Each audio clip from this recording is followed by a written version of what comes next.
در ناحیه وسه 142 یادگاری‌های تاریخی تحقیق کرده شدند.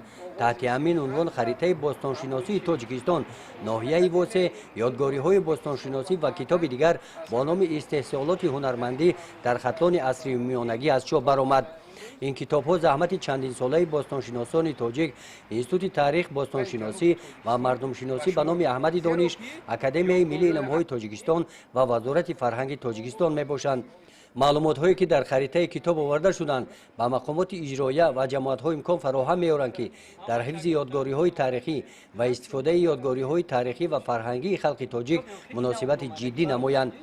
کتاب های مذکور نخست در همایش باستانشناسان جوان از اتحاد دولت های مستقل معرفی گردید. بعد معرفی کتاب ها در قسمت چهاربینی های عملی باستانشناسان جوان از آثارخانه تاریخی هولبوک دیدن کردند. در آثارخانه زیاده از 10,000 نگاره ها نگاه داشته شدند که از شهر قدیمه هولبوک یافت گردیدند. این بازیافت نادر بوده به دوره های گوناگون تاریخ خلق تاجیک نسبت دارند. در آشیانه یکم پاره های باقی مانده گچکاری گواهی از صنعت بلند هنرمندان تاجیک را در آن وقت نشان می‌دهد.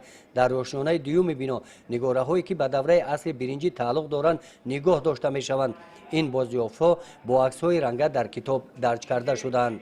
با شهادت و پیشنهاد جناب عالی سال قبلی 5500 سالگی مدد کشاورزی، هنرمندی و شهرسازی تاجیکستان در مثال یادگاری سرد در سطح جهانی جشن شد و امروز تاجیکستان اگر چنده که 93% کوه و کمترش زمین هموار هم باشد، در مرز تاجیکستان تمام یادگارهای باستانی هستند که از دوره‌های پلیدی پایان که تاریخ میلیون ساله دارند تا دوره خواجگی استحصالی دوره نیالیت مثل سنگ، عهد برنجی، بعداً عصر آهن، عصرهای انتیقه، عصرهای میانه در جهان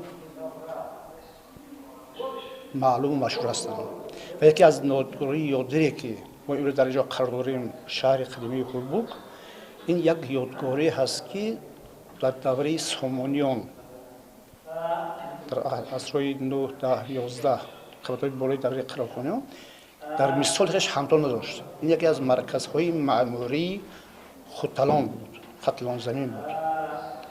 بنابر همین هم خوشبختانه با پیشنهاد پیشوای معظم ملت بر رویخط پیشکی یونسکو شامل گشته است و امروز مأموریت آثارخانه یادگاری هولبوک کوشش به خرج داده است که حجت‌های رسمی آن را، پرونده آن را از جهت علمی اساسنامه کرده پیشنهاد کنند و ان شاءالله این یادگاری نادر هم در قطار دیگر یادگاری‌های باستانی تاجیکستان و این فهرست با نفوذ فرهنگی یونسکو شامل می‌گردد.